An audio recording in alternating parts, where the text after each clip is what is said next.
Bonjour Cécile, bonjour Patrick, bonjour à tous. Alors dans votre édito, Thierry, vous revenez ce matin sur la fièvre des présidentielles qui gagne les écologistes. Et oui, les Verts sont entrés à leur tour dans cette course que se livrent en ce moment tous ceux qui pensent pouvoir devenir la personnalité qui défendra les couleurs de la gauche en 2022. Et chez eux, la compétition est rude car leur succès aux dernières municipales leur monte à la tête. Les écolos sont persuadés d'abord que les Français ne veulent pas d'un nouveau second tour Macron-Le Pen.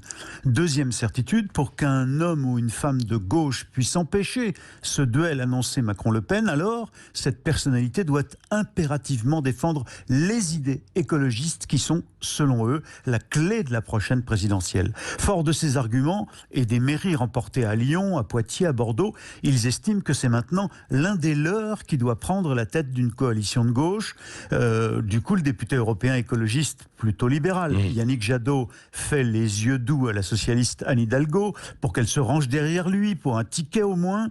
Et le maire écologiste de Grenoble, plutôt radical, lui, Éric Piolle, a approché de son côté Jean-Luc Mélenchon pour discuter, le patron de la France Insoumise. Et dans les deux cas, c'est sans succès, vous l'imaginez, Patrick. Oui, alors Jadot, Piolle, ça va se jouer entre ces deux-là, chez les Verts alors ?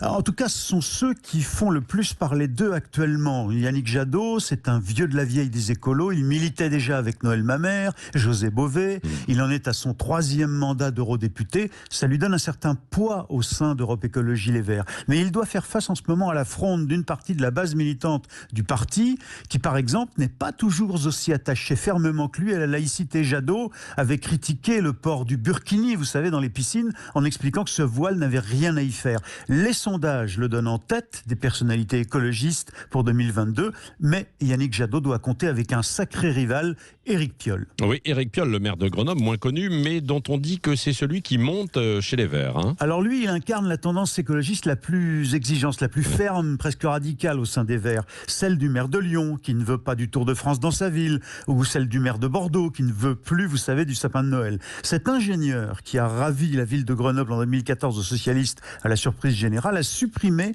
la publicité en centre-ville car il trouve que la pub c'est malsain pour les enfants. Mais sans l'argent de la pub, il a dû mettre fin à la subvention de 400 000 € que la ville versait à un orchestre symphonique local. Et quand Éric Piolle est qualifié de laxiste en matière de sécurité, car il refuse d'augmenter le nombre de caméras publiques, malgré la violence croissante à Grenoble, il en fait un argument politique et il attaque Gérald Darmanin, le ministre de l'Intérieur, en expliquant que c'est à la police nationale de devenir une vraie police de proximité. Merci Thierry Guerrier.